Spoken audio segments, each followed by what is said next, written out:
Hello Friends, Post-OP Tag 6.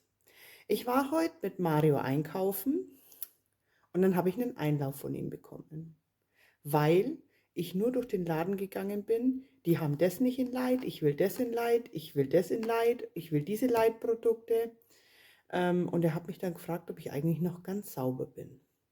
Wenn ich eh schon so gut wie gar nichts essen kann zurzeit, ob es dann nicht einfach wurscht ist, ob es normal ist oder Light. Weil die Portionen, die ich jetzt essen kann, sagt er, irgendwie muss ich ja auf Energie kommen.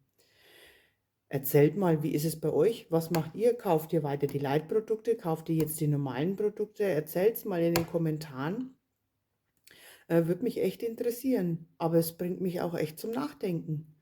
Ich wünsche euch einen schönen Abend. Macht es gut. Ciao. Zwei Wege, ein Ziel, wir sind die Rakuns, gesund motiviert, komm mit uns auf Tour.